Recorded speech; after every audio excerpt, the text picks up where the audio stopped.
ஆவணி அவிட்டம் இந்த வருஷம் ஆகஸ்ட் மாதம் 9ஆம் தேதி வருகிறது. ஆவணி அவிட்டம்னாலே நமக்கு ஞாபகம் வருது பூநூல் மாத்திர நிகழ்ச்சி தான். ஆமாம், ஆவணி அவிட்டத்தன்று பிராமண ஆண்கள்லாம் தங்கள் தொழிலன்று கூட பூநூலை மாற்றுவாங்க. பாரம்பரியமாக பார்த்திங்கன்னா பிராமணர்களாக பிறந்தவர்களாம் 8 வயதுக்குள்ளே உபநயனம் செய்திருக்கணும். விதிவிலக்கான குழந்தைகள் மட்டும் இருந்தால் 5 வயதில் செஞ்சுருவாங்க. இந்த 16 வயதை அடைந்த பிறகும் உபநயனம் செய்யப்படும் போது அது பெயருக்கு மட்டும்தான் அப்படின்னு வேதத்தில் சொல்லியிருக்கு. பூநூல் அணிவது 2 பகுதிகளாக உள்ளது. ஒன்று உயர்ந்த நிலைக்கு உயர்த்துவதற்கான தினசரி சடங்குகளுடன் செல்லும் சடங்குகள் மற்றும் ஒழுக்கம். யஜுர்வேதத்தை பின்பற்றுவர்கள் ஆவணி அவிட்டம் அல்லது உபகர்மாவை திருவோணம் மாதம் திருவோண நட்சத்திரத்தில் தோஷமில்லாத நாள் என்றால் செய்வாங்க. சாமவேதத்திற்கும் இது ஆவணி அஸ்தம். ஆனால் ரிக்வேதம் பிரதான வேதமாக இருப்பதால் இது பொதுவாக ஆவணி அவிட்டம் என்று அழைக்கப்படுகிறது. சில நேரங்களில் ஆவணி மாதம் 2 அமாவாசை நாட்கள் இருக்கும். இது நிகழும்போது ஆவணி அவிட்ட விழா ஆடி மாத பௌர்ணமி நாளில் நடத்தப்படுகிறது.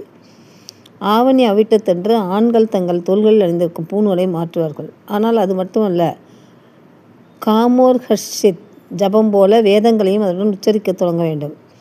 பூநூல் விழாவின் அடுத்த நாள் காயத்ரி ஜபம் ஒரு முக்கியமான செயல். உபநயத்திற்கு பிறகு ஒவ்வொரு நாளும் சந்தியாவந்தனம் காயத்ரி ஜபம் செய்து வேத பாராயணம் செய்வது கட்டாயம். காயத்ரி ஜபம் செய்யும் நாளில் காயத்ரி மந்திரத்தை 1008 முறை உச்சரிக்க வேண்டும். காயத்ரி மந்திரத்தின் முக்கியத்துவத்தை சுருக்கமாக சொல்லலாம். அது வேதங்களிலிருந்து வந்தது. பூநூல் அணிந்திருப்பவர்கள் காலை, நண்பகல் மற்றும் மாலை வேளையில் குறைந்தது 108 முறை காயத்ரி மந்திரத்தை ஜபிக்க வேண்டும். காயத்ரியின் சக்தி என்னவென்றால் எதிரியின் துக்கத்தையும் பயத்தையும் நீக்குவது. முகத்திலும் உடலிலும் ஒரு பிரகாசம் தானாகவே ஏற்பட்டுவிடும். தேவர்கள், ரிஷிகள் மற்றும் மூதாதையர்களுக்கான காணிக்கை செலுத்திய பிறகு முதியவர்களுக்கு, குருஸ்தானத்தில் உள்ளவர்களுக்கும் வெற்றிலை, பாக்கு, பழம் மற்றும் தட்சிணை பிரசாதம் வழங்கப்படுகிறது. ஆவணி அவிட்ட விரதம் முறையாக செய்யப்படும் போது அது அவர்களை துக்கத்திலிருந்தும் எதிரிலிருந்தும் வரும் தொந்தரவிலிருந்தும் பாதுகாக்கும். இந்த ஆண்டு ஆவணி அவிட்டம் நாளில் ஹயக்ரீவர் ஜெயந்தியும் பௌர்ணமி இணைந்து வருவதால் இந்த நாளில் ஹயக்ரீவர் வழிபாடும் அம்பிகை மற்றும் பெருமான் வழிபாடும் சிறப்பு தரும்.